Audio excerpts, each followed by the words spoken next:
dire un mot de prière avant d'ouvrir la parole. Prions. Adorable Père Céleste, au commencement, tu avais parlé et tu avais agi. Quand nous lisons dans ta parole, il est écrit: au commencement, Elohim créa les cieux et la terre. Et la Bible dit que tu prononças la parole et il y eut un acte. Lorsque tu as dit que la lumière soit, et la Bible dit et la lumière fut. L'expression avait cédé la place à l'action pour qu'il y ait une création.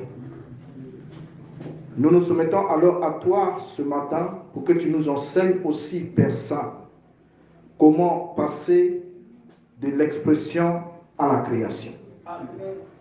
Nous sommes tes enfants, Elohim, et sans toi nous ne pouvons rien entreprendre par nous-mêmes. Voilà pourquoi ce que tu es, c'est ce que nous sommes.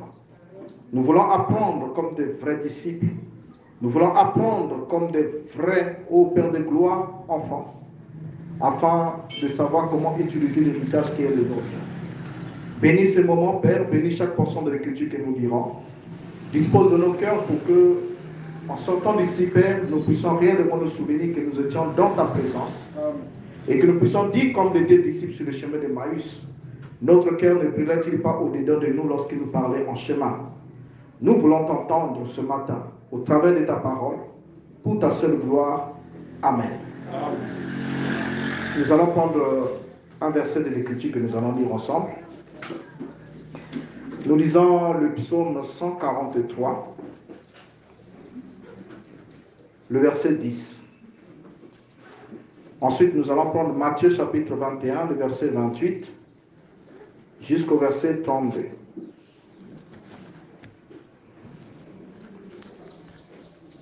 Psaume 143, verset 10. Enseigne-moi à faire ta volonté, car tu es mon Elohim. Que ton bon esprit me conduise sur la voie droite. Nous lisons Matthieu 21, verset 28 à 32. Que vous ensemble, un homme avait 2 fils, et s'adressant au premier, il dit: mon enfant, va travailler aujourd'hui dans ma vigne. Il répondit: je ne vais pas. Ensuite, il se répandit et il alla. S'adressant à l'autre, il dit la même chose. Et ses fils répondit: je vais bien, Seigneur. Et il n'alla pas. Lequel des deux a fait la volonté du Père? Ils répondirent: le premier. Et Yeshua leur dit: je vous le dis en vérité, les publicains et les prostituées vous dévanceront dans le royaume d'Élohim. Car Jean est venu à vous dans la voie de la justice, et vous n'avez pas cru en lui. Mais les publicains et les prostituées ont cru en lui. Et vous qui avez vu cela, vous ne vous êtes pas ensuite repentis pour croire en lui. Qu'Adonai bénisse sa parole. Amen. Vous pouvez vous asseoir.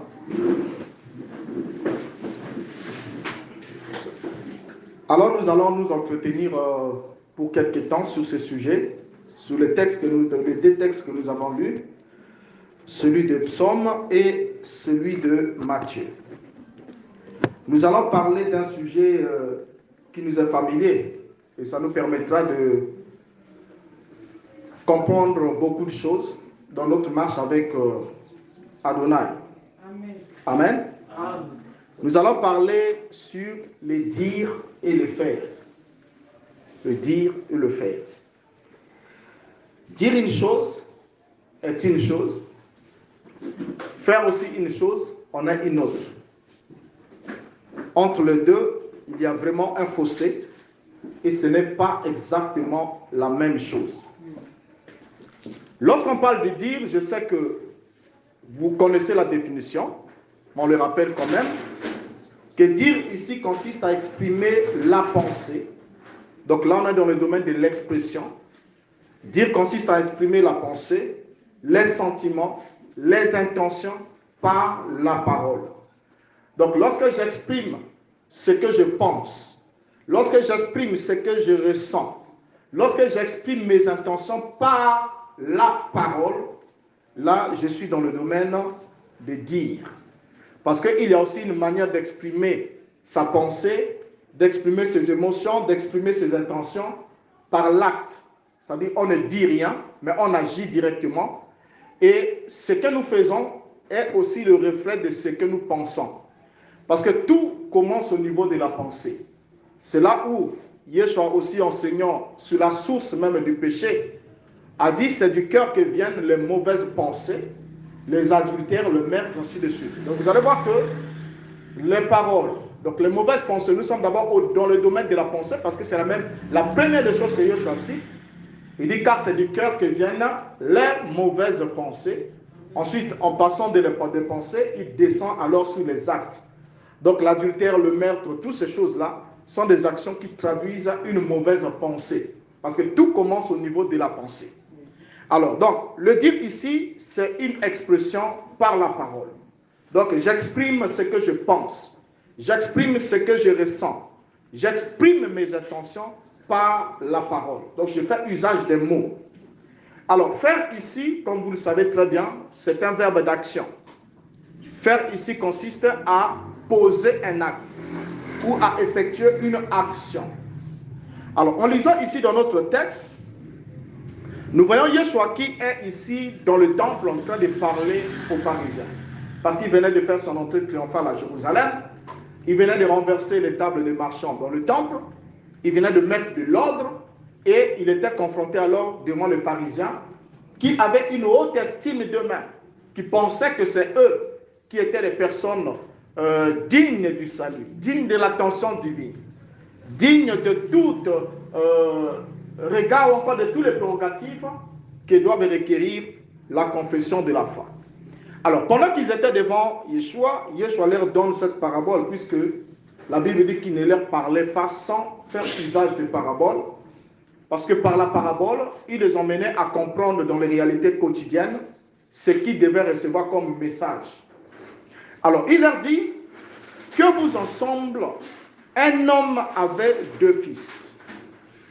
En parlant de l'homme qui avait 2 fils ici, Yeshua est en train de faire allusion à Elohim, qui est le Père de l'humanité. Parce que c'est lui qui a tout créé, rien n'existe, personne n'existe sans avoir été le produit de la création, soit originelle, soit secondaire de la part d'Elohim par la procréation. Alors il dit, un homme avait 2 fils. Et s'adressant au premier, il dit, mon enfant va travailler aujourd'hui dans ma vigne. Qu'est-ce que nous constatons déjà là sur ce verset? Nous constatons que Yeshua désigne, il parle d'abord d'un homme qui avait 2 fils, donc c'était ses fils, donc cet homme était le père de ses fils, et il va désigner l'un d'entre eux par mon enfant. Or, nous avons déjà parlé ici, je crois, nous avons parlé de l'adoption. Nous avons eu à souligner la différence qu'il y avait entre un enfant et un fils. Hein? Il y a une différence. Parce que selon la tradition hébraïque, on est enfant par naissance. C'est par naissance qu'on est enfant d'un homme. Mais on devient fils par adoption. C'est-à-dire que si vous êtes adopté, vous avez le rang du fils. Mais aussi longtemps que le fils, c'est-à-dire l'enfant est encore enfant. C'est-à-dire qu'il n'est pas adopté, il n'est pas affranchi de la tutelle d'un législateur et ainsi de suite. Il ne peut pas avoir le rang du fils. Donc on devient fils par adoption. Donc on doit être adopté. Le père doit vous agréer, il doit vous accepter. Voilà pourquoi l'adoption est définie comme étant l'attribution du rang et du droit du fils. Quand vous êtes adopté, vous avez alors le rang. Et si vous avez le rang du fils, vous avez alors le droit du fils. C'est pour cela que les apôtres même enseigné. Ils ont dit, nous sommes tous enfants d'Élohim, mais ce que nous serons n'a pas encore été manifesté. Et plus loin, ils vont dire, la nature tout entière gémit et attend la manifestation des fils d'Élohim. Amen. Donc c'est une nuance très importante. Alors ici, le père s'adresse à l'un de ses fils. Il dit, mon fils va travailler aujourd'hui à la vigne. C'est un grand privilège. C'est vraiment un très grand privilège que le père puisse honorer l'enfant de cette manière. Il dit, mon enfant, va travailler aujourd'hui dans la vigne. L'appel du père, là nous avons l'appel. Donc le père appelle d'abord son fils, mon enfant. Ensuite, il lui assigne une mission. Il les recommande d'aller travailler dans la vigne. Or, la vigne, c'était la vigne de son père. Parce qu'il a dit ma vigne. Donc, c'est la vigne du père.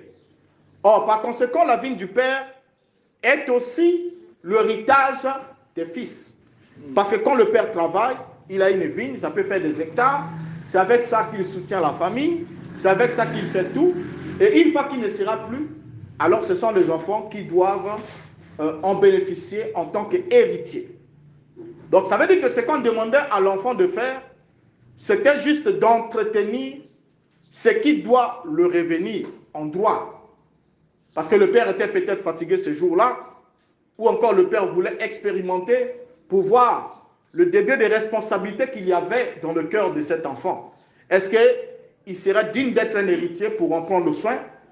Parce qu'un enfant qui ne prend pas soin de l'héritage pendant que le père vit encore, qui ne s'intéresse pas aux affaires du père pendant le vivant du père, une fois que le père décède, dans le cadre naturel bien sûr, cet enfant sera le premier à prendre la décision de dire vendons cela, bradons cela, faisons ce qu'on veut faire afin que chacun aille ailleurs. Pourquoi? Parce que sa sueur n'a pas contribué à l'édification de ce champ. Sa sueur n'a pas contribué. C'est comme aussi une œuvre. C'est comme aussi une communauté, c'est comme une assemblée. On le poids sur la vie de l'assemblée que ceux qui ont investi de leur temps, de leur potentialité, de leur argent, de tous les moyens possibles, pour que par leur sueur, cela tienne. Mais ceux qui n'investissent pas n'ont aucun intérêt. Et cela se démontre aussi dans le quotidien pendant que nous sommes en train de marcher au jour le jour. Alors donc ici, on voit que le père appelle d'abord. Donc il y a l'appel et il y a la commission. Il dit, mon enfant, il appelle, ensuite, va travailler dans le champ. Donc c'était une grande marque d'honneur de la part du père. Parce il avait bien des serviteurs. Il avait des gens qui faisaient le travail. Mais ce jour-là, il a voulu que le fils puisse entrer dans l'action. Donc il avait alors jugé que son fils était capable de remplir la charge que lui-même accomplissait jusqu'alors. Parce que jusqu'à ce moment-là, c'est le père qui faisait tout. Mais il s'est dit un jour, je ne serai plus là. Et quand je ne serai plus, est-ce que ces enfants seront capables de perpétrer cette œuvre? Alors voilà, ce jour-là, il s'est dit, je ne pars pas travailler, je reste à l'écart et je vais voir ce qu'ils vont faire. Je vais en quelque sorte le mettre à l'épreuve pour m'assurer ou me rassurer que l'après-moi pourra bien permettre à ce que cette œuvre puisse survivre. Donc c'est très important. Alors lorsque le père juge que le fils était capable de remplir cette mission, c'était la vigne qu'il voyait, c'était en quelque sorte le signe qu'il voyait en son fils, que ce dernier avait de la bonne volonté. Parce qu'il avait déjà lu que le fils avait une bonne volonté. Il avait déjà lu aussi dans le fils qu'il avait une certaine constance dans l'œuvre du père. Et ensuite, il avait aussi lu que le fils avait la capacité et il avait l'expérience et il avait aussi l'amour filial, c'est-à-dire l'amour envers la famille. Parce que pour travailler pour la famille, il faut d'abord commencer par aimer la famille. Amen. Sinon, on va se dire, mais pourquoi moi je dois aller travailler? Il n'y a pas que moi comme fils. S'il y a moi, il y a aussi un tel. Et mais pourquoi papa n'envoie que moi? Donc moi, je vais aller travailler. Ensuite, lui va rester à la maison pour attendre que j'amène les résultats du travail et qu'il mange. Non, non, non. Si c'est comme ça, moi aussi, je ne pars pas. Donc, le père, le fils n'a pas regardé à ça. Or, c'est généralement ce qui arrive au niveau de la famille. Que ce soit dans le cadre de la famille spirituelle comme de la famille naturelle. Lorsqu'on n'a pas l'amour filial, lorsqu'on n'a pas l'amour pour la famille, on ne peut pas poser un acte pour qu'un autre membre ou d'autres membres de la famille puissent en tirer profit. Parce que c'est là qu'on agit avec l'égoïsme. On se dit, je ne peux pas agir pour tout le monde. Mais on oublie que chaque fois que nous mangeons, chaque fois que nous recevons certains soins, Nous sommes devenus ce que nous sommes même devenus. On a grandi tout ça là. On ne sait pas combien de gens ont concouru pour que nous soyons ce que nous sommes. On ne sait pas. Combien de mains nous ont portés quand nous étions bébés. Combien de gens ont aidé notre parent, notre mère à courir avec nous à l'hôpital, ou bien à trouver un remède, ou bien à nous trouver un vêtement. On ne le sait pas. Parce que l'homme est un être social. Alors, lorsqu'il est arrivé que vous recevez alors l'appel à votre tour d'agir. Vous savez, ici, lorsque le père, ce n'est pas tous les jours qu'il a dit à l'enfant, va travailler. Donc, lorsqu'il demande à l'enfant d'aller travailler, c'est qu'il juge que l'enfant est devenu apte. Il a grandi. Il a de l'âge. Il peut bien agir. Il peut bien poser cet acte-là. Alors, il va donner cette instruction à l'enfant qu'il aille travailler. Et lorsque le fils reçoit cet appel et cette commission d'aller travailler, pour exprimer son amour filial, pour exprimer qu'il avait de l'expérience, pour exprimer qu'il avait une bonne volonté et témoigner de sa capacité d'agir pour le bien de tous. Mais le fils, qui était un peu distrait par les plaisirs du monde, surtout craignant qu'il puisse ressembler à un serviteur, parce qu'il se dit, je suis quand même le fils. Moi, j'attends que les serviteurs de mon père travaillent et ils m'amènent de quoi manger. Et je me sers tranquillement, je suis un enfant. C'est au serviteur de faire ce travail. Mais il se dit, je serai confondu à un serviteur. Au fait, ce que le père demandait à l'enfant, c'était quoi? C'est de quitter juste son statut d'enfant et de descendre au statut du serviteur. Donc de passer du bénéficiaire qui est là oisif à un acteur pour produire lui-même aussi ce qui contribue à son édification, à son bien-être et à sa croissance. Alors, le fils a vu qu'il serait confondu à un serviteur. Mais quand je vais partir, je vais maintenant aller travailler. Je vois comment le serviteur travaille dans le champ là-bas, dans la vigne. Comment c'est pénible. Sous tout ce soleil accablant et tout. Désherber, arranger, faire ceci, cela, tout ça là. Ah non. Donc je vais, non, mais quand mes amis verront, qu'est-ce qu'ils ne diront pas? Hé, tu es devenu un serviteur, toi aussi. Donc il a vu cette estime-là. Il s'est dit non. Je me regarde en haute estime, je ne peux pas ressembler à un serviteur. Alors, il a juste fait ce que le diable a mis devant lui comme un mirage pour lui faire miroiter une autre image de ce qu'il va devenir. Et le fils, regardant à ça, va répondre directement par la négation à son père. Il dit directement, je n'y vais pas. Je ne vais pas. Et c'était tout. Il s'est arrêté là. Et lorsque le fils refuse catégoriquement d'accomplir la volonté de son père, le père alla alors trouver un autre fils. Parce que sachez-le que lorsque Elohim vous appelle et lorsqu'il vous commissionne, il attend une action. Si ce fils avait dit j'y vais, Elohim ne serait pas allé vers quelqu'un d'autre. Mais c'est quand le premier refuse que Elohim se dirige vers quelqu'un d'autre. Voilà pourquoi pendant que vous marchez dans la vie de la foi, vous devez toujours garder dans votre esprit que lorsque le Créateur suprême me donne, le Seigneur me donne un ordre d'action, si je refuse de poser cette action, il ira trouver quelqu'un d'autre. Est-ce que vous le comprenez? Il ira trouver quelqu'un d'autre parce qu'il est souverain. Il ira vers quelqu'un d'autre.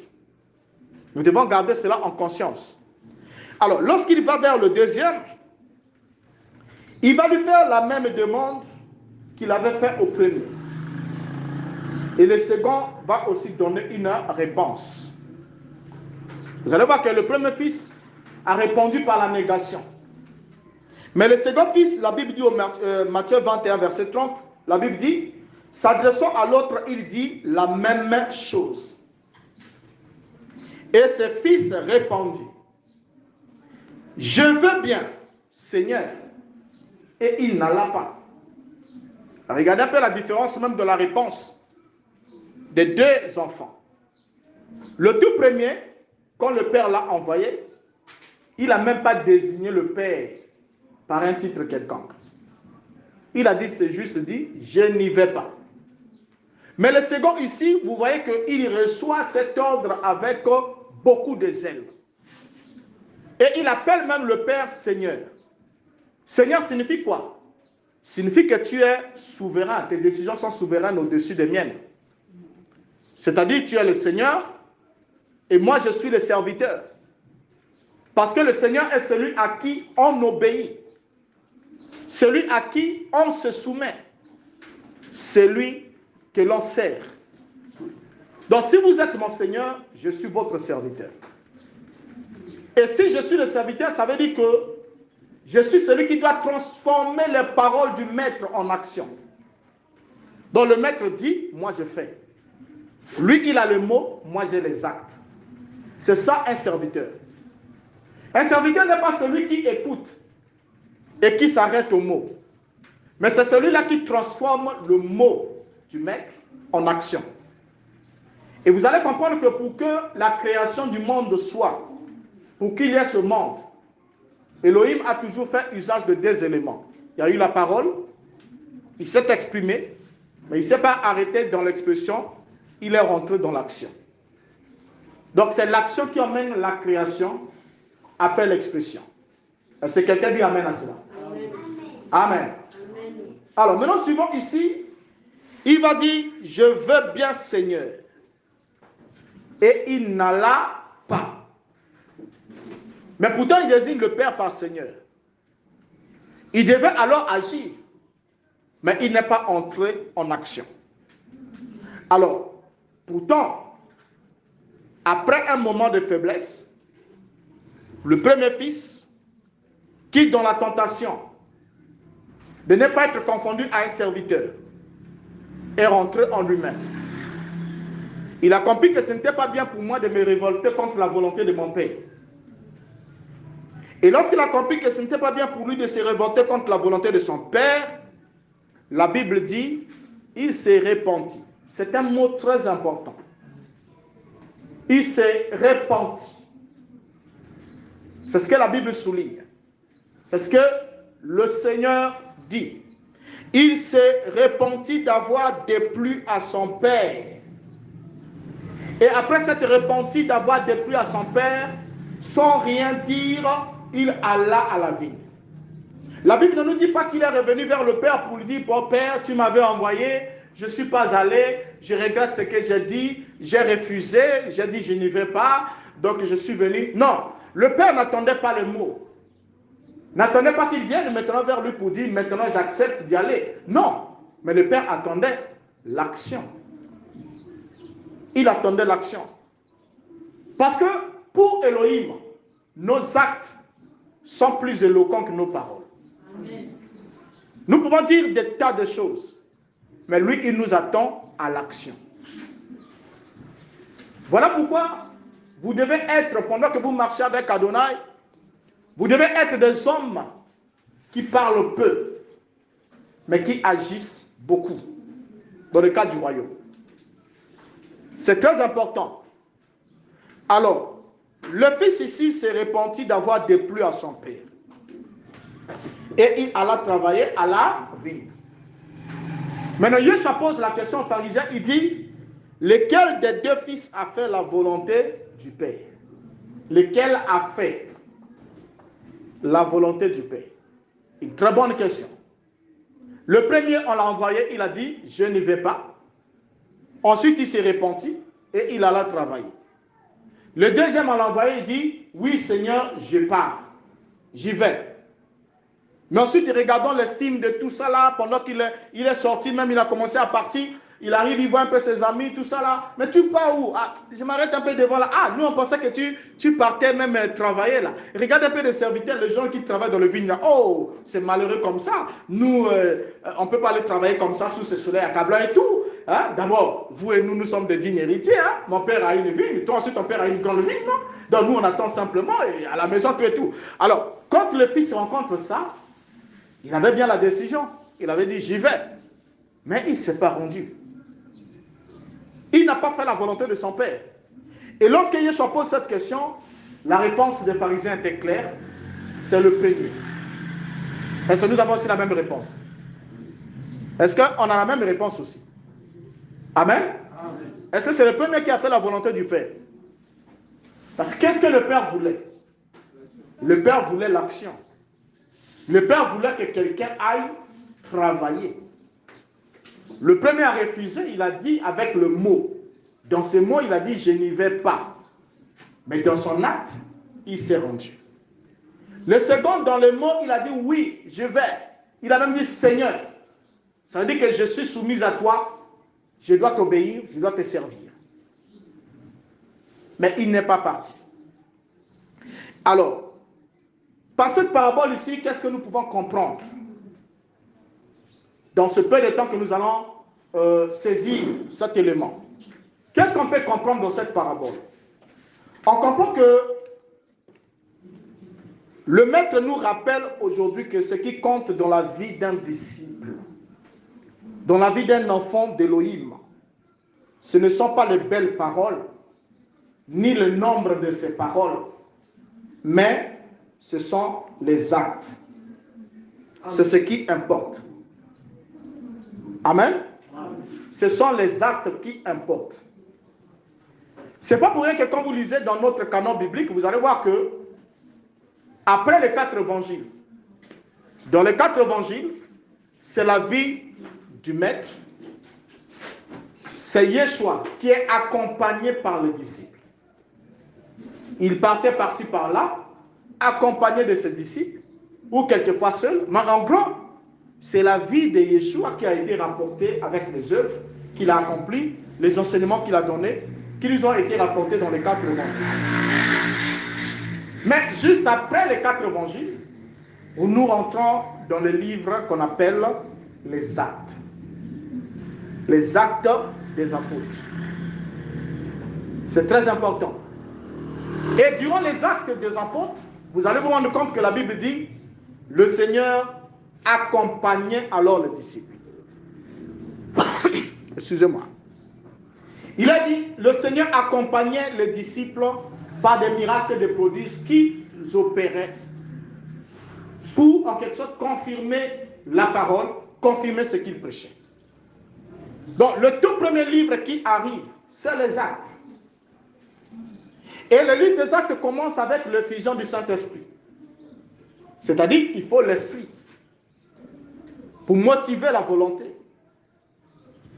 Et la première prédication que Pierre prêche le jour de la Pentecôte se termine par l'appel à la repentance. Lorsque les hommes qui étaient venus à la fête qui étaient là, c'était des religieux. Lorsqu'ils ont eu le cœur vivement touché pour avoir écouté le discours de Pierre, ils ont dit, oh mes frères, que ferons-nous? Pierre leur dit dans Acte 2, verset 38, repentez.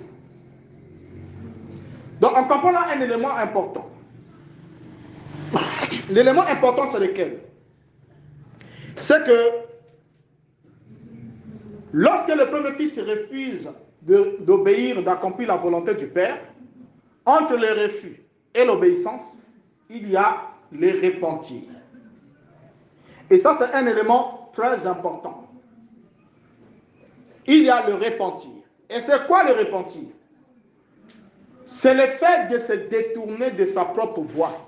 Amen. Et de suivre, de se tourner vers la voie du Seigneur. Donc vous ne pouvez pas vous tourner vers la voie du Seigneur si vous ne vous détournez pas d'abord de votre propre voie. Amen. Vous ne pouvez pas faire sa volonté une fois que vous l'avez contestée si vous ne vous repentez pas d'abord, c'est-à-dire vous ne renoncez pas d'abord à votre propre voie pour alors suivre sa voie. C'est un renoncement à soi-même pour suivre alors la voie d'Adonai. Et c'est ce qui avait manqué au deuxième enfant. Lui, il était menteur. Pourquoi? Parce que dans la bouche, il approuve. Il dit de bonnes choses. Il appelle même son Père Seigneur. Mais dans l'acte, il n'agit pas. Parce que l'action ne devait pas être posée même là dans la maison. Ce n'est même pas devant le Père. Mais l'action, c'était dans la ville. C'est-à-dire sortir, traverser les ruelles, traverser les avenues, sortir du village, se retrouver dans le domaine des champs et entrer dans la vigne, faire un travail là-bas. Loin du Père. Et c'est là que la vie d'un enfant d'Élohim, c'est là que la vie d'un enfant d'Élohim s'exprime. Pendant que nous sommes assis dans la communauté tous ensemble, nous pouvons écouter l'évangile. On peut écouter la parole. Amen. Mais ici, nous sommes assis, nous écoutons. Mais ce que nous recevons ici, le Père attend que nous agissions là où il nous envoie. C'est là-bas qu'il attend que nous agissons. C'est là-bas que nous devons agir. Dans notre travail, au sein de la famille, dans la société tout entière. C'est là qu'il attend les actions. Donc, on juge quelqu'un sur le fait de ce qu'il fait. Amen. Et non sur l'intention, fût-elle bonne. Votre intention peut être bonne. Vous pouvez avoir des bonnes intentions. Je ferai ceci, je ferai cela. Voilà pourquoi Yeshua, parlant aux disciples, leur dit, lorsque vous priez, vous vous tenez devant votre Père, que vos paroles soient peu nombreuses. Amen. Il a bien dit que vos paroles soient peu nombreuses. Pourquoi? Parce que quand vous avez une multitude de paroles, de la multitude de paroles peuvent naître des querelles. De la multitude de paroles peuvent être énoncés des vœux que vous serez incapable de réaliser et vous serez taxé par Adonai pour être un menteur. Il dit que vos paroles soient peu nombreuses. Amen. Amen. Amen. Parce que lui, il vous attend à l'action. C'est l'action qui témoigne, qui rend un bon témoignage si vous êtes un fils obéissant ou si vous ne l'êtes pas. Amen. Donc, c'est le fils qui a fini par aller travailler dans la vigne, qui a fait la volonté de son père. C'est celui-là qui a fait la volonté de son père. La volonté ne se limitait pas à accepter, mais la volonté du père se consistait à agir pour le bien de tous ou de la famille. Ça, c'est un élément très important dans notre marche. Or, comme nous l'avons dit, entre le refus du premier fils et l'action du fils, il y a le repentir. C'est un élément très important à souligner. Vous ne pouvez pas vous dérober de la volonté d'Élohim et ensuite continuer votre chemin comme si de rien n'était. Une fois que vous avez faussé à sa volonté, vous avez donné une réponse négative à l'action qu'il attend de vous, ce que lui, il attend de vous, alors, c'est le repentir et l'action. C'est-à-dire, vous vous détournez de cette voie et vous agissez. C'est différent de la confession. Vous dites, non, j'avais posé un acte comme ça qui était contre la volonté de Elohim. J'avais transgressé sa loi. Je viens devant lui. Bon, Seigneur, tu m'avais demandé de faire telle chose. Et moi, je n'avais pas fait cela. J'avais refusé de le faire. En tout cas, comme j'avais refusé, pardonne-moi. Pardonne-moi. Tu racontes tout. Ça ne veut rien dire pour lui. Au fait, après que tu as dit, pardonne-moi tout ça là, tu as fait une confession. Amen. Mais ça, ce n'est pas le repentir. Parce que lui, il t'attend où? Dans l'action. Il t'attend dans l'action. C'est-à-dire, lorsque nous faisons le contraire de ce que lui, il attend de nous que nous fassions. Notre repentir, c'est de nous détourner de ce que nous faisions du contraire et de nous mettre alors à faire ce que lui, il attend que nous fassions. Bon, il nous attend où? Dans l'action. Amen. Amen. Il ne nous attend pas dans l'expression. L'expression, c'est bon. Mais c'est l'action qui est plus éloquente que l'expression. En lisant même dans notre Bible, l'apôtre Paul nous souligne dans l'épître aux Romains, chapitre 2, le verset 13.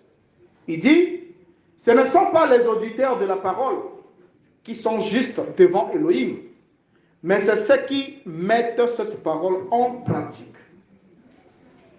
Donc on n'est pas juste devant Elohim parce que nous écoutons la parole. Ce n'est pas parce que nous écoutons la loi, nous écoutons la Torah, que cela nous justifie. Non. Mais est justifié ou est juste devant lui celui qui écoute et qui agit en fonction de ce qu'il a écouté. Parce que vous ne devez jamais oublier cela, que toute connaissance qui ne devient pas pratique demeure une ignorance. Vous pouvez dire je sais, mais après avoir dit je sais, si vous ne faites pas en fonction de ce que vous savez, c'est que vous ne savez pas. Enfin, vous pensez savoir, mais vous ne savez pas. Parce que pour Elohim, lui, il ne voit pas ce que vous allez dire. Oui, je sais qu'un enfant d'Elohim ne doit pas faire ça. Je sais qu'un enfant du Seigneur, un serviteur ne doit pas faire ceci. Je sais, oui, vous savez, je sais que je dois faire ceci. Je sais qu'il attend ceci de moi. Je sais. Vous avez toutes les connaissances. C'est très bien. Mais tant que ces connaissances ne deviennent pas des actions, pour lui, ça demeure une ignorance. Pour lui, vous faites partie du nombre de ceux qui sont ignorants.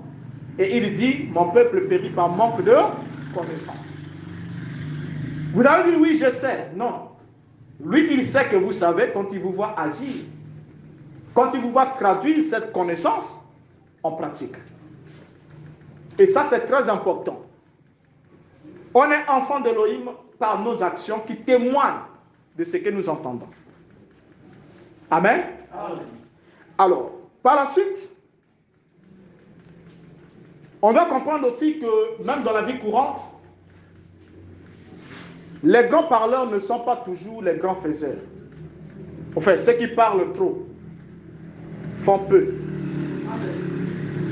Mieux vaut être avec quelqu'un qui ne parle pas trop, mais qui agit. Mais que quelqu'un qui parle trop. Vous savez, la parole a une puissance créatrice. Amen. La parole est un pouvoir. Lorsque vous vous exprimez. Mais lorsque vous dénaturalisez votre parole, enfin vous la rendez inefficace, à tel point que vous-même vous commencez à vous amuser avec vos paroles. Vous dites des choses quand au fond de votre cœur vous savez que vous n'allez pas le faire, mais vous le dites quand même. Vous vous mentez à vous-même, à tel point que votre âme finira par ne plus croire vos paroles à vous. Et ça deviendra difficile que vous puissiez atteindre la capacité de prononcer la parole et d'agir en fonction de cette parole et de recevoir des effets bénéfiques. Parce que Yeshua dit, si tu dis à cette montagne, ôte-toi de là, c'est toi qui le dis. C'est l'expression de ta parole. Ce n'est pas lui qui le dit.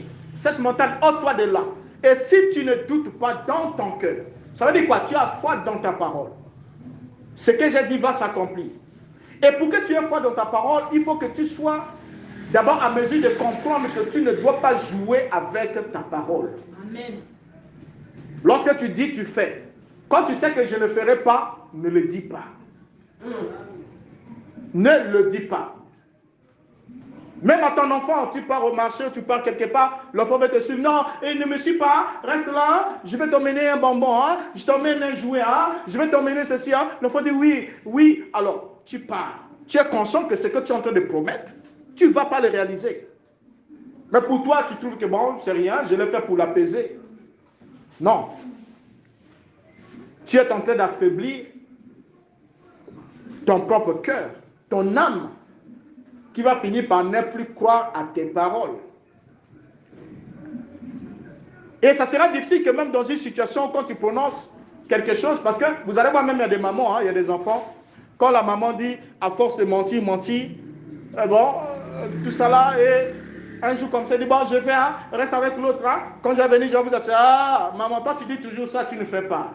Amen. Tu dis toujours ça. Donc vous voyez que l'enfant commencera à ne plus prendre vos paroles au sérieux. Donc même quand vous allez lui dire un jour que ce que tu fais là, ce n'est pas bien parce que Elohim n'aime pas ça, si tu le fais, il pourra te punir, l'enfant ne te croira pas. Parce que c'est avec la même parole que tu lui as dit plein de trucs que tu n'as pas réalisés. Donc ce que tu lui dis aussi sur Elohim là, c'est la même chose. C'est la même chose. Voilà pourquoi il est très important que nous puissions soigner nos paroles. Amen. Il y a un pouvoir dans la parole. Est-ce que quelqu'un dit Amen? Amen. Il y a un pouvoir. C'est pas pour rien que Yeshua dit, il vous sera fait selon votre foi. Or, la foi est dans le cœur, la foi s'exprime par le mot, la foi s'exprime par les actions. Une foi qui vit, agit. Mais une foi qui n'agit pas, c'est une foi morte. Parce que seuls les morts n'ont pas d'action. La position, on l'a déposée dans le casier, on viendra de trouver demain dans cette position. Si on l'a déposé ici, cadavre, on l'a déposé là, c'est là qu'on va le trouver. Parce que le cadavre n'a pas d'action, il n'agit pas. Et c'est la même chose qui se passe aussi dans le domaine spirituel. Donc, les grands parleurs sont généralement des petits faiseurs. Et il faut faire extrêmement attention. Vous savez que l'une des accusations la plus grave que l'on puisse porter contre une personne dans la vie courante, c'est lorsqu'on reproche à cette personne d'être riche en parole, mais pauvre en action. Ah, lui, il est très riche en parole. Il y a comme un bébé là, comme un loba. Et là, on monte à ça là, tout le monde a raté. Amen. Donc, on dit, lui, il n'a que les paroles, mais il n'a pas les actions. C'est pas pour rien que Yeshua dit que votre lampe luise, hein, afin que les hommes voient vos bonnes œuvres. Amen. Et qu'ils glorifient votre Père qui est dans les cieux. Qu'ils fassent quoi? Qu'ils voient. Pas qu'ils entendent. Parce que pour avoir de bons projets, mon frère, bon, écoutez, quand Elohim va me bénir, ou bien bon, d'ici peu, hein, j'ai une affaire là, bon, écoutez, dans tout ce que j'ai fait, j'ai pris la décision qu'à partir d'aujourd'hui, je vais enlever tel pourcentage pour le Seigneur. Bon, à partir d'aujourd'hui, je vais faire ceci. À partir, vous dites tout ça là, c'est bien. Mais, le Père ne sera pas glorifié lorsque on vous entendra dire tout cela. Amen. Est-ce que nous sommes ensemble? Amen. Le Père sera glorifié lorsque les hommes verront. Il dit lorsqu'ils verront vos bonnes œuvres, ils glorifieront le Père qui est votre Père qui est dans le ciel. Ils verront. Là, nous sommes passés. On n'est pas dans l'organe de lui. Ce n'est pas une affaire d'audition. Ce n'est pas le dire qui importe pour nous. On ne glorifie pas le Père parce que vous avez dit des choses. Mais on glorifie le Père en fonction de ce que nous voyons. Donc, de ce que nous voyons dans vos actes. Amen. Est-ce que quelqu'un avec moi? Amen. Quand on lit dans notre évangile, on voit que dans l'évangile, Yeshua dit la même chose pratiquement. Dans Matthieu 7, verset 21, qu'est-ce qu'il nous dit? Ce ne sont pas ceux qui disent Seigneur, Seigneur, qui entreront tous dans le royaume des cieux. Mais c'est celui-là seul qui fait la volonté de mon Père qui est dans les cieux. Donc vous voyez qu'ici, le maître fait une distinction claire entre ceux qui disent et celui qui fait. Regardez, il commence par le pluriel. Ce ne sont pas ceux qui disent Seigneur, Seigneur, qui entreront tous. Donc vous pouvez dire Seigneur, Seigneur. Seigneur, ça veut dire que je me soumets à toi, je t'obéis, commande et je vais agir, parle et moi j'accomplirai. Dis un mot et j'exécuterai. C'est comme ça. C'est là où il demande même aux disciples, il leur dit, pourquoi m'appelez-vous Seigneur si vous ne faites pas ce que je vous dis? Parce que le Seigneur, c'est celui vers qui l'on transforme les paroles en action. Il dit une chose, nous agissons. Nous attendons de lui des ordres, des recommandations, des instructions. Et lorsqu'il instruit, nous faisons ce qu'il attend que nous fassions. Ce ne sont pas ceux qui me disent Seigneur, Seigneur qui entreront tous. Mais c'est celui-là seul qui fait la volonté. Qui fait la volonté. Là, nous sommes dans l'action. Amen. Amen. Amen. Alors, celui qui se limite à écouter la parole et qui ne la met pas en pratique, Yeshua va ajouter qu'il est comme une maison construite sur le sable. Matthieu 7, verset 26. Donc, quand quelqu'un écoute et ne pratique pas, il est une maison, mais qui est construite où? Sur le sable. Et dès que les intempéries vont venir, parce que les saisons de la vie a beaucoup de saisons. Il y a eu un moment où on avait la saison sèche. Donc pendant la saison sèche ici, la ville était pleine de poussière, pas de vent, pas de pluie. C'est une saison. Et il y a des gens qui ont profité de construire dans certains endroits et tout. Sur le sable même. C'est une saison. Mais quand la saison change, parce que chaque année est une succession de saisons. Mais quand la saison change et qu'on passe de la saison sèche à la saison de pluie, c'est là qu'on va alors comprendre si on avait construit au bon endroit ou au mauvais endroit. Or, celui vers qui la maison résiste à tous les intempéries, c'est celui qui construit sa maison sur le roc. Et l'homme qui construit la maison sur le roc, c'est celui-là qui entend la parole et qui la met en pratique. Il entend et il agit. Donc pour lui, il associe ce qu'il entend et il le reproduit en acte. Cette maison est bâtie sur le roc. Quelle que soit la saison, cette maison ne s'écroulera pas.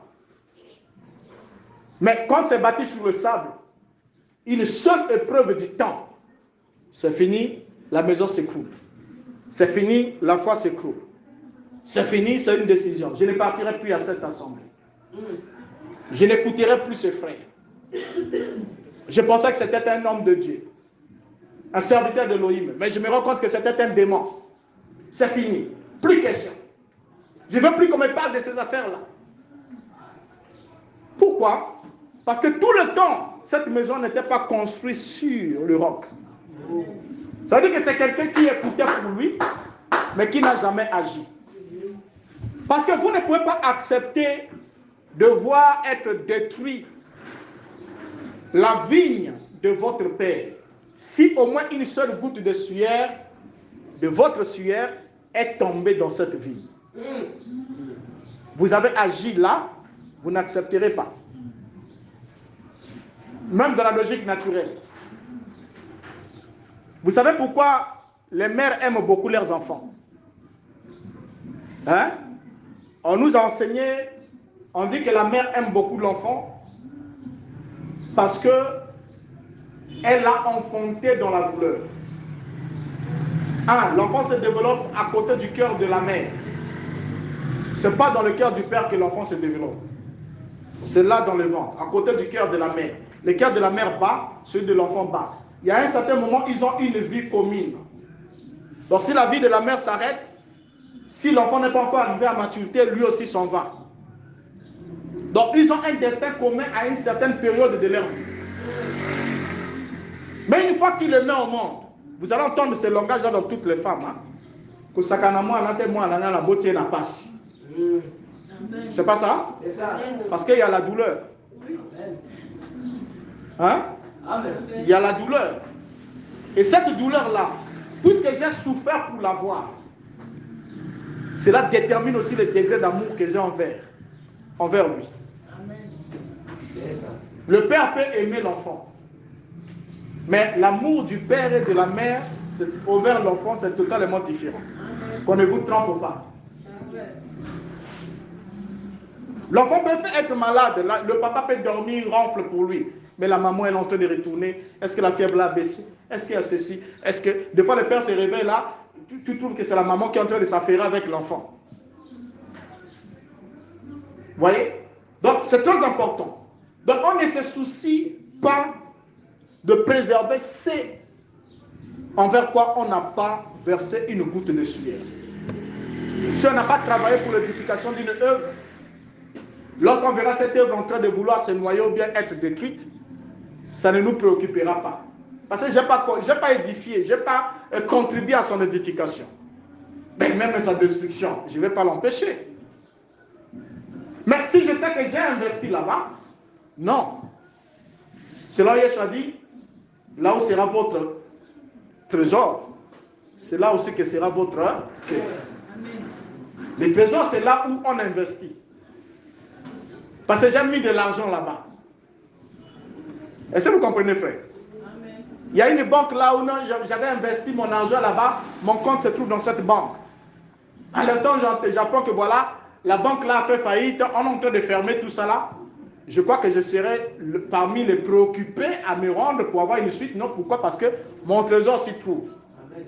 Parce que comme mon trésor s'y trouve, mon cœur y est aussi. Est-ce que vous comprenez cela? Donc c'est très très très important. Alors, donc pour Yeshua, celui qui entend la parole et qui ne la met pas en pratique, c'est comme quelqu'un qui construit sur le sable, donc sur un fondement instable.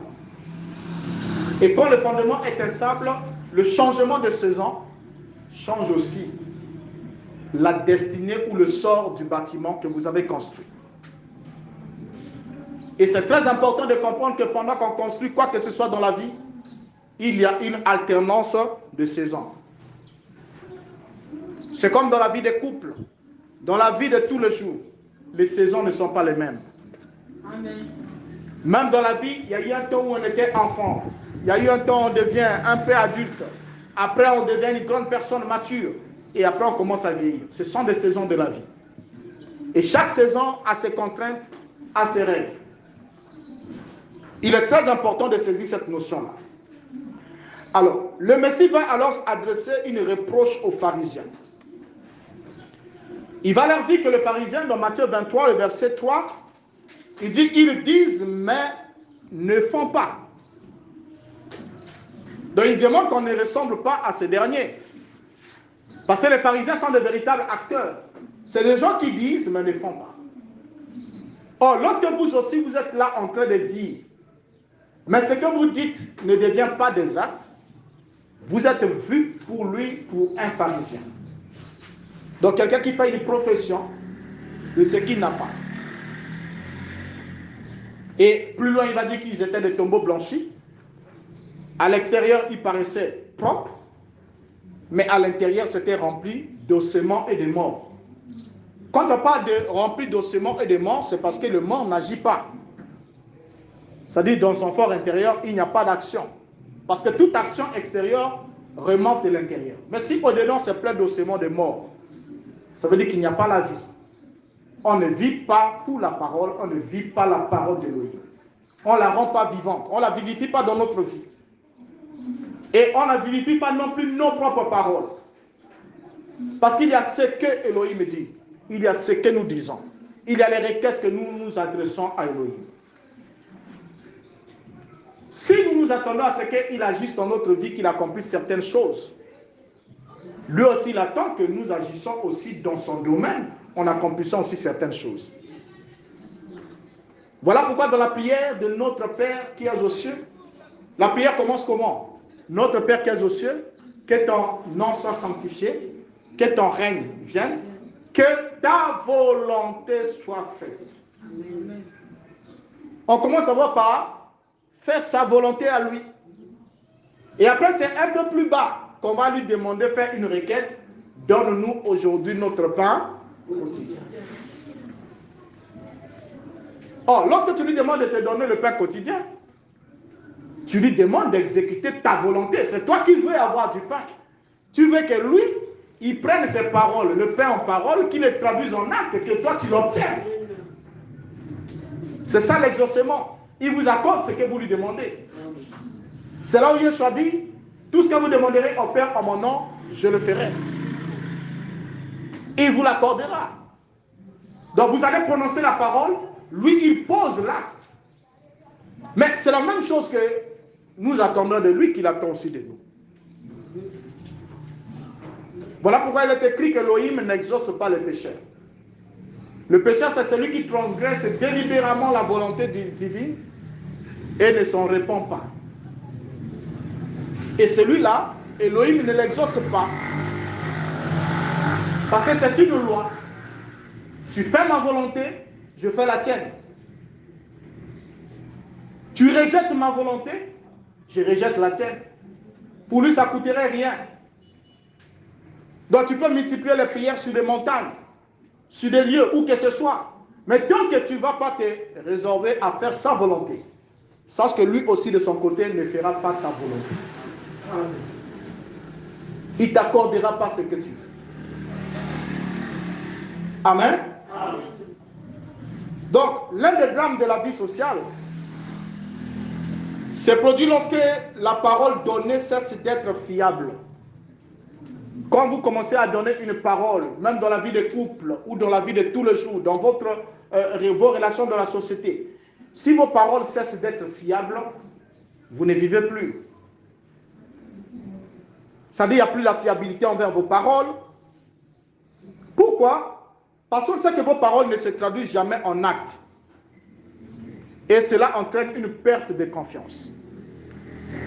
Il y a une perte de confiance dans ce que vous dites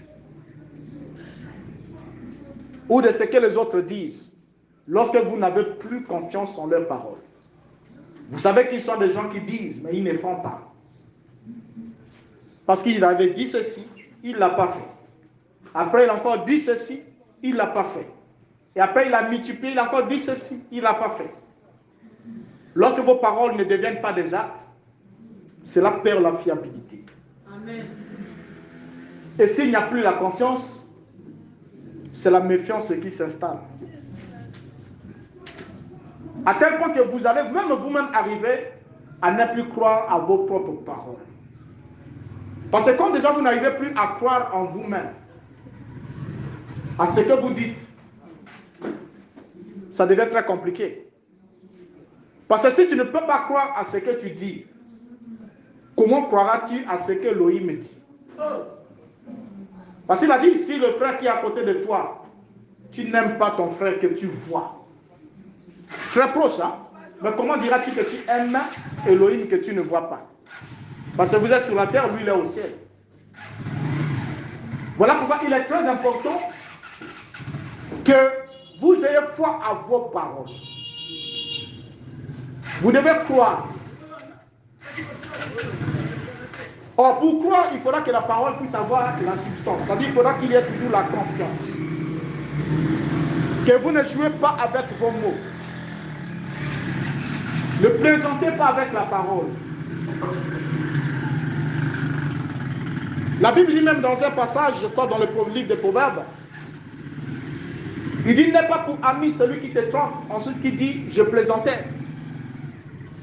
Il dit, il ne faut pas l'avoir comme ami. Et les enfants de Elohim ne font pas ça. Donc tu viens me voir ou bien tu me dis quelque chose, comme ça, ou tu as dit, écoute, il y a eu ceci, cela. Oh, ceci, cela. Ah, oh. L'autre vient à dire, oh non, tu as voulu aussi accepter ça. Je plaisantais seulement. Ça, c'est le diable. Hein? Nous, on n'est pas les tentateurs, ce n'est pas dans le camp des enfants de Elohim. Donc, du coup, tu es en train de m'apprendre à ne pas faire confiance à tes paroles. Parce que si tu commences à plaisanter, ça veut dire que demain, même quand tu diras quelque chose de sérieux, moi, je pourrais prendre ça. J'ai le droit. J'ai une âme au-dedans de moi qui enregistre les informations, même indépendamment de ma volonté. Donc, j'aurai le droit de ne pas accepter de me dire, ah, ça, c'est pas les gens, les mêmes trucs là.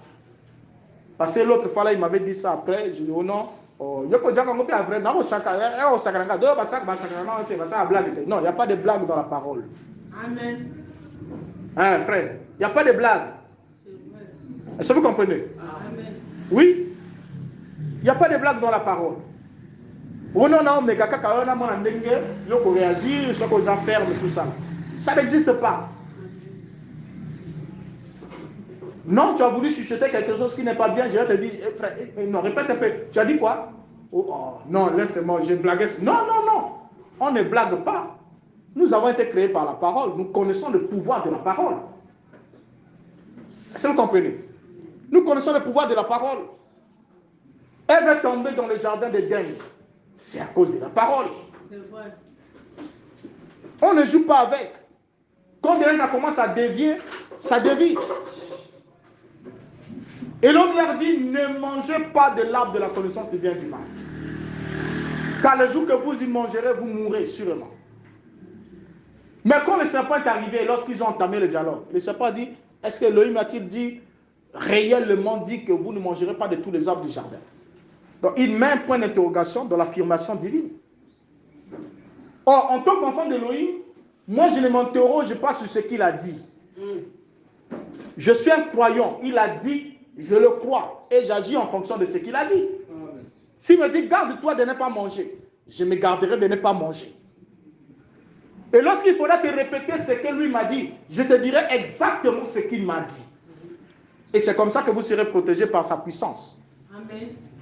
Mais quand le serpent est venu, qu'est-ce qu'elle va donner comme réponse? Quand vous prenez votre Bible, vous allez voir que elle va commencer à faillir lorsqu'elle a donné une fausse interprétation de la parole. Elle répond et dit non, Elohim nous a dit, vous mangerez de tout, nous mangeons de tous les arbres du jardin. Mais sauf à l'arbre de la connaissance du bien et du mal, Elohim nous a dit, vous ne toucherez point et vous ne mangerez point. Qui voit quelque chose? Elle a mis un verbe. C'est le verbe toucher. Elohim n'a pas dit vous ne toucherez point. Bien effectivement, avant de manger, il faut toucher. Mais il leur a dit vous ne mangerez point. Mais elle a mis toucher. Il nous a dit vous ne toucherez point et vous ne mangerez point. On ne sait pas ce qu'il avait dit. Et du coup, lorsque vous mettez vos pensées dans la parole d'Elohim, qui déforme la pensée originale de sa parole, ce n'est plus sa parole. Et à ce moment-là, vous n'êtes plus protégé. Et c'est fini. L'ennemi va vous entraîner petit à petit. Vous allez vous retrouver à l'extérieur, très loin du jardin d'Éden. Parce que les solona nyoka, suka nini, ils ont été exclus du jardin de ces privilèges qu'ils avaient. Donc on ne joue pas avec la parole, on ne plaisante pas. Frère, jamais faiblesse, sœur, jamais faiblesse. Mais ce que Elohim a dit ici, c'est ce qu'il a dit. Si je ne peux pas agir à la hauteur de ceci, je ne vais pas faire le contraire de cela. Je reste là. Et sûrement, comme c'est dit, si moi je ne peux pas le faire, Elohim a des gens dans notre corps, dans le camp, qui sont capables d'arriver jusqu'à là. Mais je ne vais pas vendre ça, je ne veux pas faire de compromis. Est-ce que quelqu'un dit Amen? Amen. Donc c'est très important. On connaît un phénomène ici dans la société, même tous les jours quand nous marchons. Pourquoi est-ce que parmi nous, on ne croit pas au discours des politiciens? Je ne sais pas s'il y en a qui croient. Ici, s'il y a des gens qui croient au discours des politiciens. Pourquoi est-ce qu'on ne croit plus au discours des politiciens, des hommes politiques? Et aux promesses, les publicités et tout ce qu'ils disent, certaines choses. Parce que la parole donnée semble avoir perdu sa valeur. Parce qu'ils avaient dit, ils n'ont pas fait. Ils ont dit, ils n'ont pas fait. Et on sait que c'est une habitude de leur part de dire et de ne pas faire. Et du coup, on perd la confiance. Amen. Amen. La confiance, une fois que la confiance disparaît, c'est fini. Même dans la vie familiale, tout semble fragile et provisoire lorsque la parole donnée n'est plus respectée. Vous vivez dans la vie de couple, pour ceux qui sont déjà mariés, sachez donner de la valeur à votre parole. Madame, vous allez quelque part, vous avez dit à votre mari, chérie, je pars à tel endroit, je vais faire telle chose, allez faire ce que vous lui avez dit, et ensuite rentrez chez vous.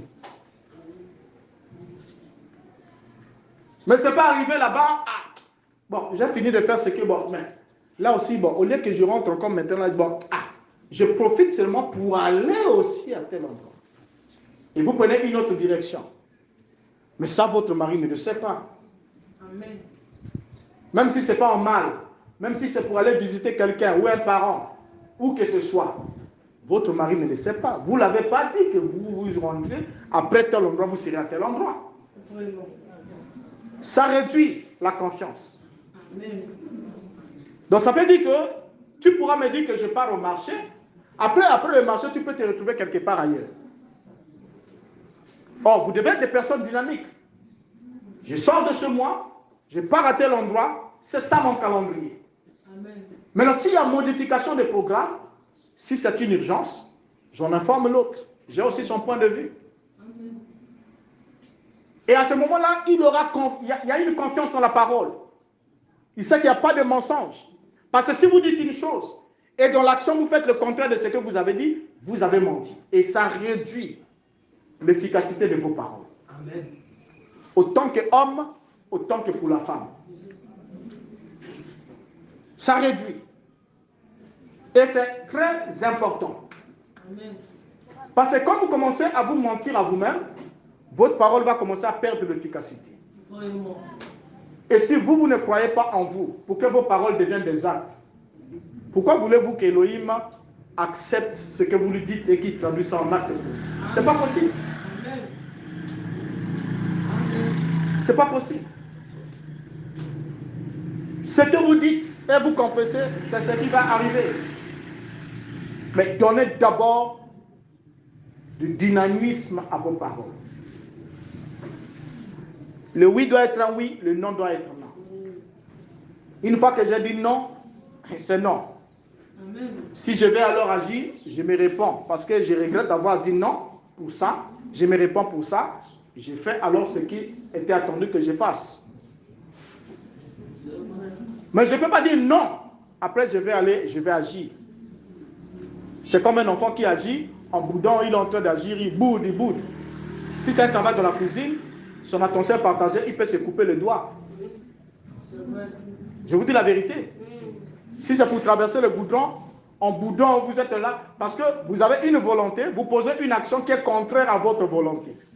En ce moment-là, votre être n'est pas unique, vous pouvez faire un accident. C'est important dans la vie, dans le cadre naturel comme dans le cadre spirituel. Amen. Amen. Alors donc, notre foi, pour terminer, notre foi à nous, dans la parole messianique, notre foi ne doit pas être une foi qui consiste en des paroles. La parole, c'est la confession. On confesse une chose, c'est bien. Mais ça doit être une foi active. Amen. Qui doit influencer tous les aspects de notre vie. Amen. Une foi active. Donc ça doit influencer les aspects de notre vie familiale, de notre vie professionnelle, les loisirs, les relations avec les autres. Tout ça là doit appeler chacun de nous à agir avec beaucoup de responsabilités. À faire et non simplement se contenter à dire. Amen. Amen. Donc l'enfant qui a dit à son père non à son père et qui ensuite s'exécute pour faire ce que son père l'avait demandé, vaut mieux que celui qui a dit oui et qui n'obéit pas. Parce que l'Élohim n'attend pas nos paroles, il attend nos actes. Est-ce que vous pouvez dire à votre frère, à votre soeur, Elohim attend nos actes? Dites-le. Amen. Amen. Et la deuxième des choses, nous aussi on attend les actes. Et vous devez le dire, frère, toi tu n'attends pas les actes. Tu dois le dire à ton frère qui est à côté de toi. Il attend pour toi, tu attends aussi pour lui. Amen. Amen. On attend les actes. Alléluia. Donc on comprend ici en définitive que dans la marche, rien n'est en quelque sorte définitif. Le fils qui a dit non hier, il a dit non précédemment. Peut-être que vous aussi, dans une certaine situation, vous avez eu à dire non. Mais rien n'est trop tard, aussi longtemps qu'on vit. Il y a la possibilité de se repentir et ensuite de poser l'acte attendu, accomplissant la volonté de l'Élohim. Amen. Amen. Amen. Que d'être parmi les pharisiens, parce que le problème avec les pharisiens, c'était celui-là. C'est là où Yeshua leur dit que les prostituées et les publicains vous dévanceront dans le royaume. Ils vont vous dévancer. Vous voyez un peu comment c'était compliqué, hein? Ah. Nous, les saints hommes, les pharisiens, les gens à l'extérieur, régler tout ça là, tout et tout. Pourquoi? Il dit parce que, au moins, ils vivent mal. Ils sont dans de mauvaises actions et tout. Mais une fois qu'ils entendent la parole de l'évangile, ils ont la capacité de se repentir et de changer d'action. Mais les pharisiens s'estimaient déjà être des hommes saints qui ne se reprochaient de rien, qui étaient des gens privilégiés dans le royaume. Donc le repentir chez eux n'existait pas. Un pharisien ne peut pas se repentir parce qu'il est supposé être quelqu'un qui ne commet pas d'erreur, qui ne faute pas. Donc il n'a pas besoin de la repentance. Parce que pour croire au message de Jean-Baptiste, il fallait avoir l'aptitude à se repentir. C'est là où Yeshua leur dit, Jean est venu ici, il a prêché, vous ne vous êtes pas repentis pour changer vos voies. Mais les publicains, les prostituées se sont repentis, ils ont cru. Or pour croire, il faut se repentir. Donc c'est très important de comprendre que le repentir est nécessaire une fois qu'on se rend compte qu'on n'était pas sur la bonne direction. Ici, il ne s'agit pas seulement de poser des actes qui sont contraires à la foi, mais même les paroles que vous avez prononcées, les promesses que vous avez faites au Père, que vous n'avez pas accomplies. Vous avez dit, mais vous n'avez pas fait. Et vous avez tellement dit des choses, plaisanté avec le mot, à tel point que même votre propre âme n'arrive plus à croire à vos propres paroles. Vraiment. Donc quand on dit même quelque chose, ah frère, laisse pour toi. Moi j'ai même déjà tout essayé là. Ça... Non, chez nous, peut-être chez les autres, hein, mais chez nous là, non. Tu ne crois plus en toi. Enfin, si tu ne crois plus en toi-même, comment est-ce que tu peux croire en Élohim? Hein? Quand Yeshua est venu vers les disciples, il leur a d'abord dit, croyez en Elohim et croyez en moi. Parce que Elohim était invisible, on ne le voyait pas, mais Yeshua était là. Amen? Pourquoi? Parce qu'il était la courroie de transmission entre eux et Elohim. Le seul médiateur entre Elohim et les hommes. Amen. Amen. Donc voilà ce qu'on devait comprendre pour ce matin. L'importance de l'action pour exprimer la foi. Amen. Donc ce que nous disons doit se concrétiser en acte. Quand nous ne sommes pas capables de poser un certain acte, ne le disons pas. Parce que c'est une construction. Yeshua dit, un homme sage, c'est un homme qui, avant de bâtir sa maison, s'assoit et calcule les dépenses. Pour voir s'il a de quoi achever. De peur qu'après avoir posé le fondement de la tour, il ne parvint à l'achever et que tous ceux qui vont passer commencent à se moquer de lui en disant, cet homme a commencé à bâtir, mais il n'a pas pu achever. Donc c'est important de calculer les dépenses. Ça veut dire quoi? Je vais m'engager dans une action. Je dois d'abord prendre le temps d'examiner, est-ce que je peux aller jusqu'au bout de l'action? Est-ce que j'ai les moyens qu'il faut pour arriver jusqu'au bout? Est-ce que ce que je suis en train de promettre là, est-ce que je peux le réaliser? Par rapport à mon moyen, est-ce que je peux le faire? Si je peux le faire, je m'engage. Et quand je m'engage, même si d'autres sacrifices imprévus, quoi que ce soit, viennent pour chercher à barrer la route, j'avais pris tel engagement devant Adonai, c'est ce que je dois faire. Oh non, mais c'est que tu avais, mais malgré ça, mais si tu laisses ça, l'oncle là-bas ou bien maman va mourir, ou bien ceci, tout ça là. Non, ça j'avais promis. C'est lui qui préserve la vie, il préservera. Il me permettra d'avoir autre chose pour lui, mais ça, la direction c'est celle-là. Amen. Or, c'est très important. Ne pensez pas que lorsque vous voulez offrir un sacrifice à Elohim, c'est avec facilité que vous allez le faire. Non. Le chemin du sacrifice est pénible et rempli d'obstacles. Pour vous mettre à l'épreuve, pour voir est-ce que vous le faites des bons cœurs. Parce que si ce n'est pas des bons cœurs, dès qu'il y a une autre circonstance qui apparaît à côté, c'est fini. Lorsque vous promettez quelque chose à Elohim, ou à votre frère, ou à votre soeur, ou à l'œuvre, vous avez toujours dans la notion de l'esprit qu'il y a des imprévus, il y a des aléas, il y a beaucoup de choses qui peuvent arriver. Mais, vous conservez la foi que j'ai dans l'engagement que j'ai fait. Le vœu que j'ai fait à mon Créateur. Je tiens et j'agirai. Et lui aussi, il verra la détermination que vous avez en vous. Et quand vous êtes sérieux avec la parole d'Elohim, Elohim deviendra aussi sérieux avec vos paroles. Comme Abani Koloba, c'est que le Kamboyo, il te prendra au sérieux. Amen. Parce que Elohim est sérieux avec ceux qui sont sérieux avec lui. Amen. Amen. Lorsque vous le prenez à la légère, il vous prend aussi à la légère. Amen. Quand vous l'ignorez, il vous ignore aussi. Voilà pourquoi Yeshua dit, on vous mesurera avec la même mesure que vous mesurez les autres. C'est avec la même mesure. Donc le degré d'amour, le degré d'attachement que vous affirmez envers Elohim détermine aussi le degré d'attention qu'il aura aussi affirmé envers vous.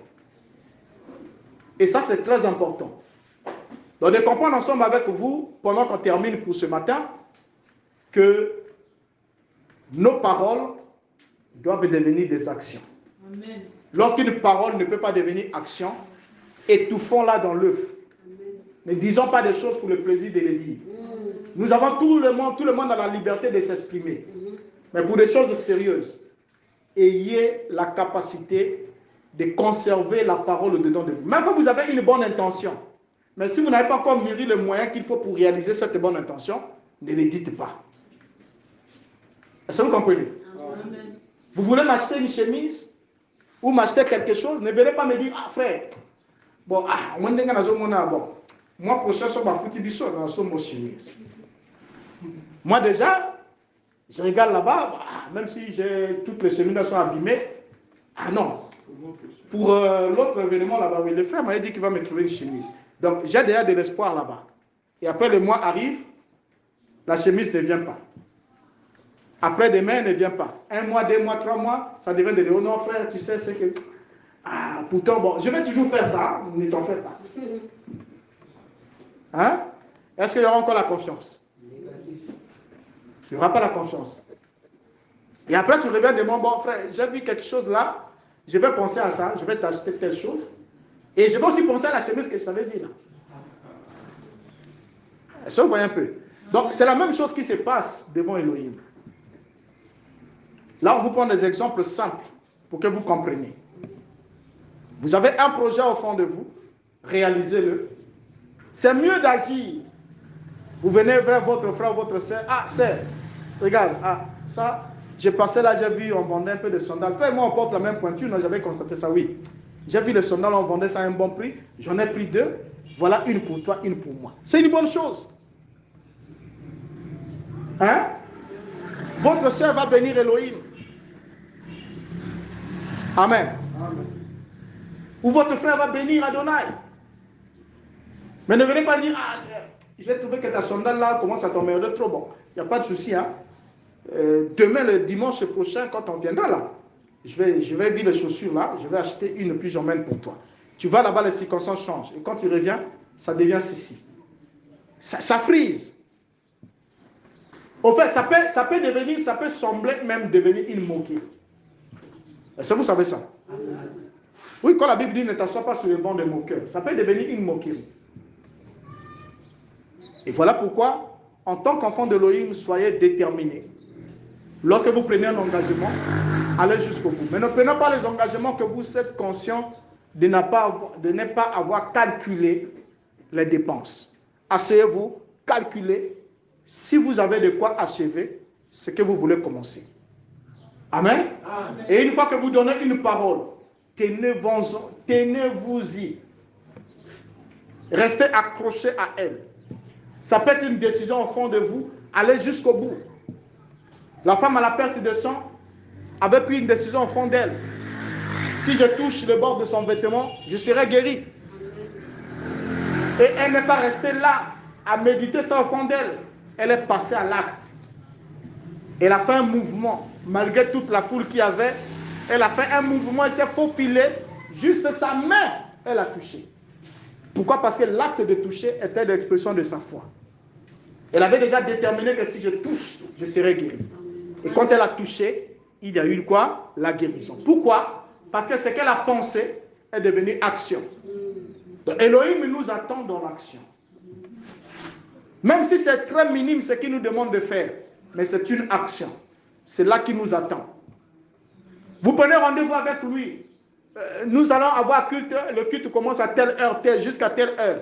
Peut-être moi, je dois être là à partir de telle heure pour arranger ceci, pour faire cela. Quand cette heure-là arrive, honorez l'engagement que vous avez pris. Amen. C'est très important. Honorez-les. Ne dites pas, ah, mais si je pars là, est-ce que là-bas aussi les gens arrivent au retard? Est-ce que là, il y a encore même des gens là-bas? Hein, ils ne sont même pas là. Après, dès que vous arrivez, vous trouvez que vous êtes la deuxième ou troisième ou quatrième personne à être arrivée. Ah,